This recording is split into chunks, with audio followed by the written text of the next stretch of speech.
నమస్కారం. తీర్థయాత్ర కార్యక్రమానికి స్వాగతం.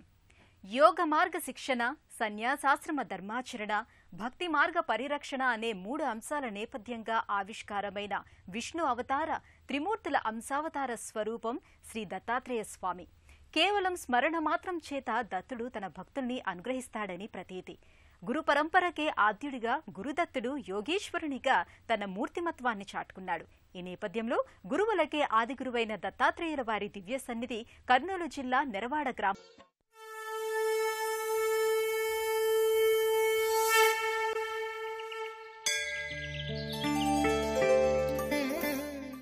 శ్రీ మహావిష్ణువు దశావతారాల్ని ధరించి దుష్ట శిక్షణ, శిష్టరక్షణ చేశాడు. ఆ అవతారాలన్నీ లక్ష్యం సిద్ధించగానే పరిసమాప్తి అయ్యాయి. భక్త రక్షణ కోసం యుగాల పర్యంతం నిలిచి ఉండటానికి శ్రీహరి దత్తాత్రేయునిగా అవతరించినట్లు పురాణాలు చెబుతున్నాయి. అత్రి, అనసూయ దంపతులకు మార్గశిర పౌర్ణమి నాడు శ్రీహరి దత్తునిగా జన్మించాడు. ఆ దత్తాత్రేయుని ఆరాధనతో కొలువైన దివ్య సన్నిధానం నెరవాడ క్షేత్రంలో విరాజిల్లుతోంది. ఎంతో అరుదైన ఈ నెలవు దత్త సాంప్రదాయ ఆరాధకులకు విశిష్ట ఆధ్యాత్మిక కొలువు.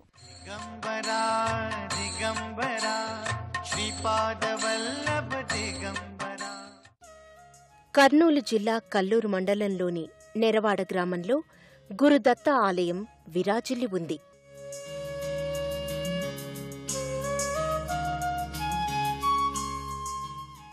శాంతానందాశ్రమం ఆధ్వర్యంలో 2003వ సంవత్సరం మే 5వ తేదీన ఈ దత్త మందిరానికి శ్రీకారం చుట్టి అనతి కాలంలోనే సర్వాంగ శోభితంగా తీర్చిదిద్దారు.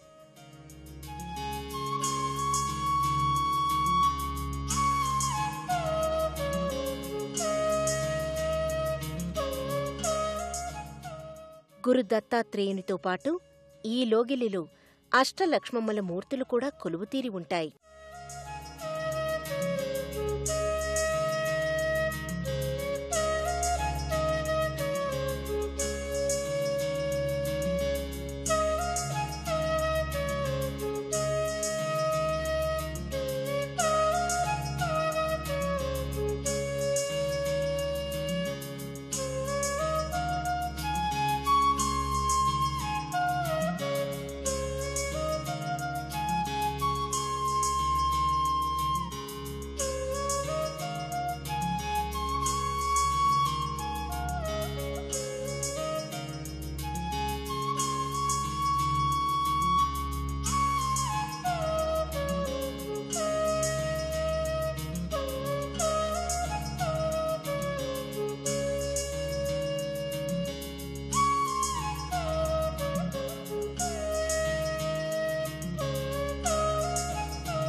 ప్రధాన ప్రవేశద్వారంపై అనఘాదేవి సమేత దత్తాత్రేయస్వామి మూర్తి ఉంటుంది.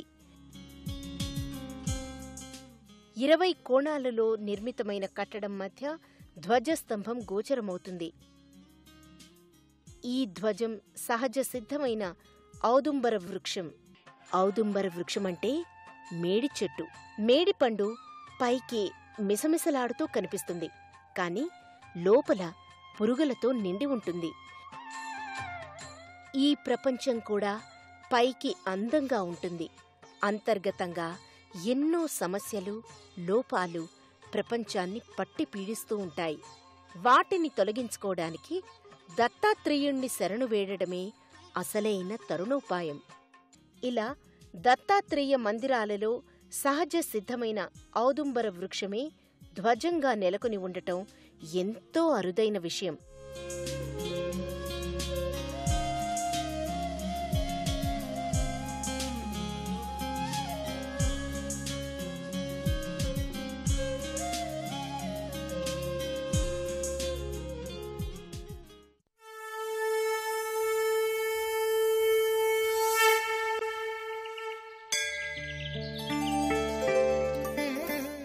ఈసారి ధరించిన 6వ అవతారమే దత్తాత్రేయుడని శ్రీమద్ భాగవతం వెల్లడించింది.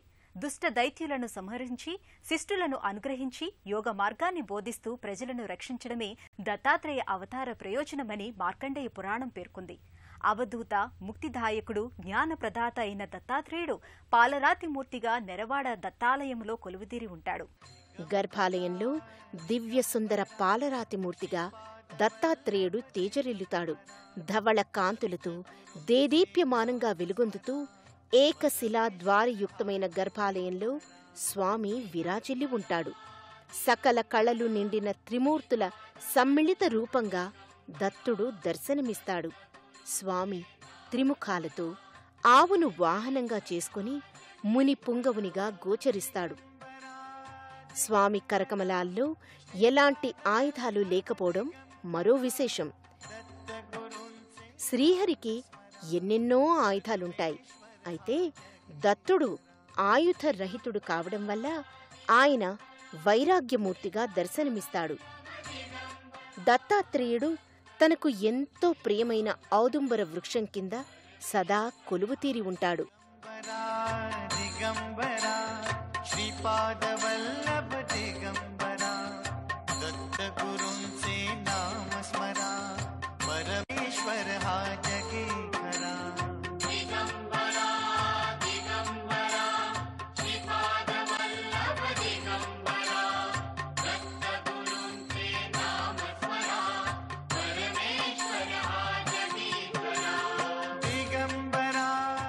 పరమ పావన సాధుమూర్తిగా దత్తుడు దివ్య ప్రభల్ని విరజిమ్ముతూ గర్భాలయంలో భక్తానుగ్రహ కారకమూర్తిగా దర్శనమిస్తాడు.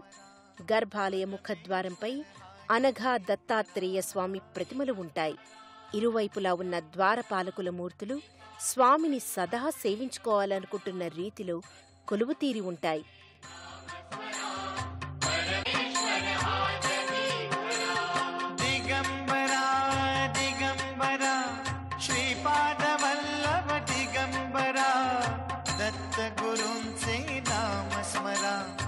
परमेश्वर हा जगी खरा दिगंबरा दिगंबरा श्रीपाद वल्लभ दिगंबरा दत्त गुरुंचे नाम स्मरा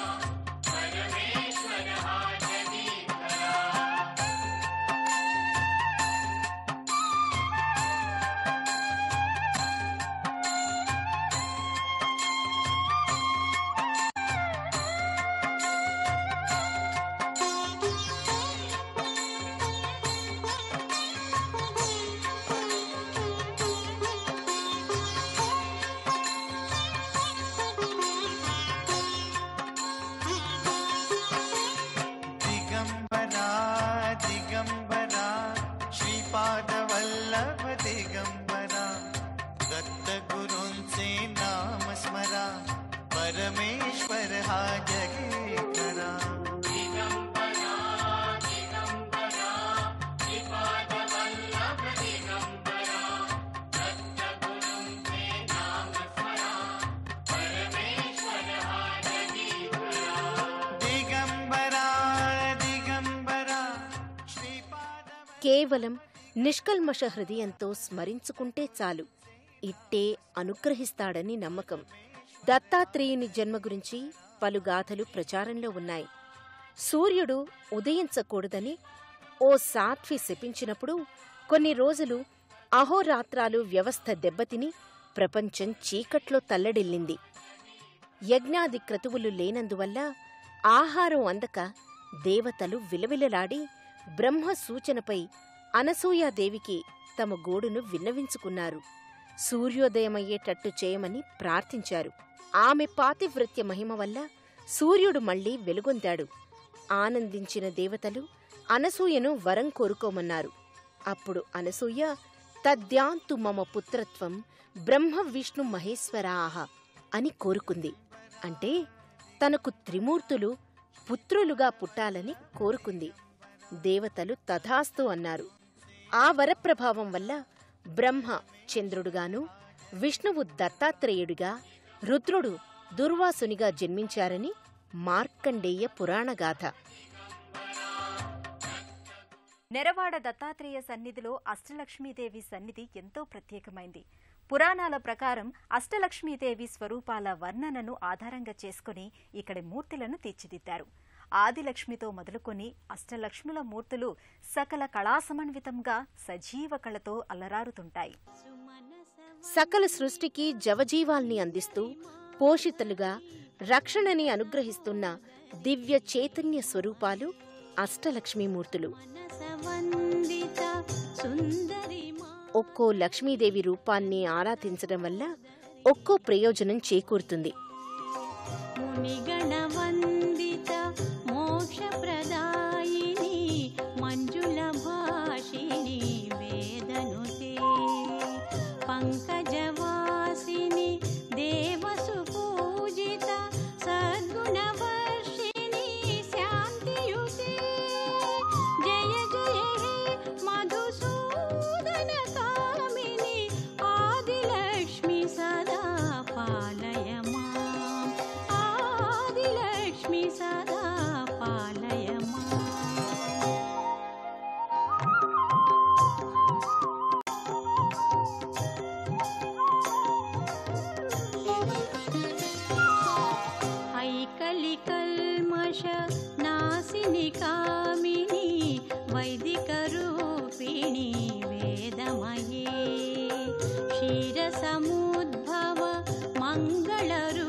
ఈ పరంపరలో అష్టలక్ష్మి స్వరూపాల్ని ఏకకాలంలో దర్శనం చేసుకుని ఆరాధించడం ద్వారా సకల సిద్ధులు చేకూరుతాయి.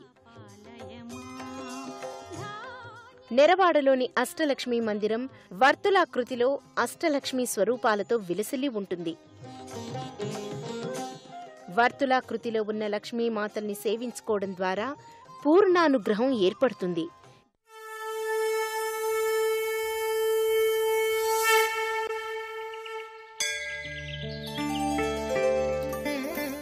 నెరవాడ గురుదత్తాత్రేయ ఆలయంలో పలు ఉపాలయాలున్నాయి. వీటిలో ప్రధానమైంది అనఘాదేవి సన్నిధి. ఈ ఆలయంతో పాటు అష్టసిద్ధి వినాయకమూర్తులు, నాగదేవతల సన్నిధి ఈ లోగిలిలో ప్రత్యేకంగా అమరి ఉంటాయి. అలాగే వీరాంజనేయ స్వామివారి సన్నిధి కూడా ఇదే ఆవరణలో భాసిల్లి ఉంటుంది.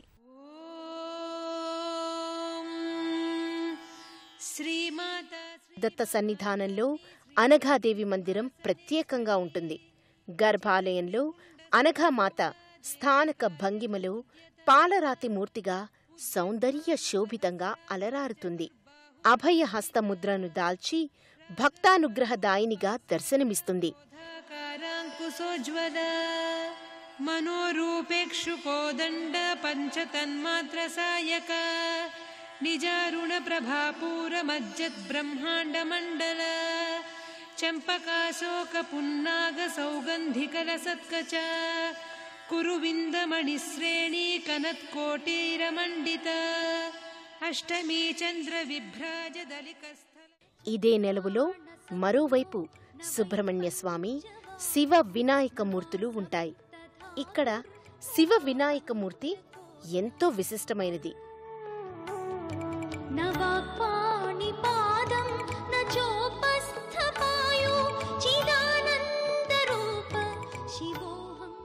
గణేశ ప్రతిమపై శివ పార్వతులు నెలకొని ఉండటం ఈ విగ్రహ ప్రత్యేకత.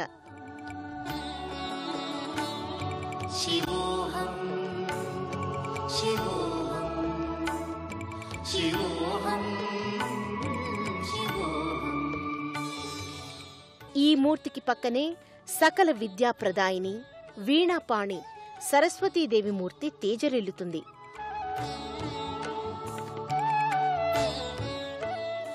మరో ప్రత్యేక మందిరంలో శ్రీ సద్గురు స్వామి సమర్థ, షిరిడీ సాయినాథుడు, గజానంద్ మహారాజుల విగ్రహాకృతులు నెలకొని ఉంటాయి.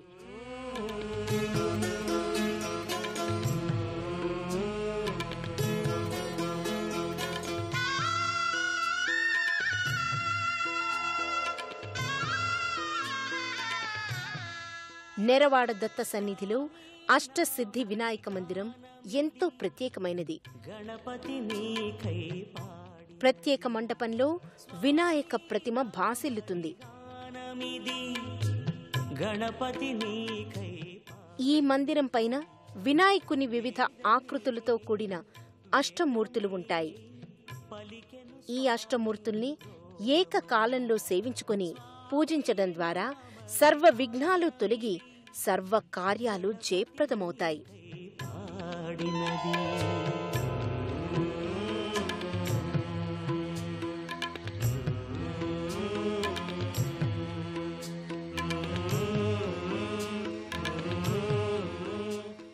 మరోవైపు ఇదే నెలవులో జమ్మి చెట్టు కింద నాగదేవతా సన్నిధి ఉంటుంది. ప్రత్యేక పీఠంపై శిలా ఫలకంగా ఏకనాగు, జంటనాగులు, పంచఫణి నాగేంద్రస్వామి మూర్తులు వరుస క్రమంలో ఉంటాయి. మరో ప్రత్యేక మందిరంలో వీరాంజనేయ స్వామివారి మూర్తి ధీర గంభీరంగా నెలకొని ఉంటుంది. ఈ లోగిలి సమీపంలో యాగశాల ప్రత్యేకంగా ఉంటుంది. ఈ మంటపంలో యజ్ఞగుండం ఉంటుంది. పైకప్పుపై అష్టదిక్పాలకుల మూర్తులు ఉంటాయి.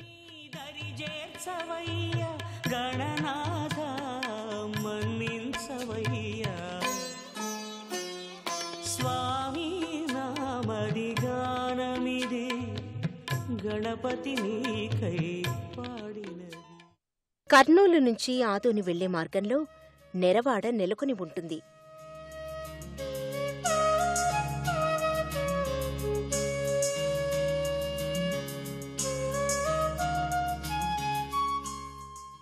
ప్రకృతిలోని భౌతిక లక్షణాలన్నీ దైవాసుర గుణాలతో అద్భుతంగా దత్తాత్రేయుడు సమన్వయం చేశాడు.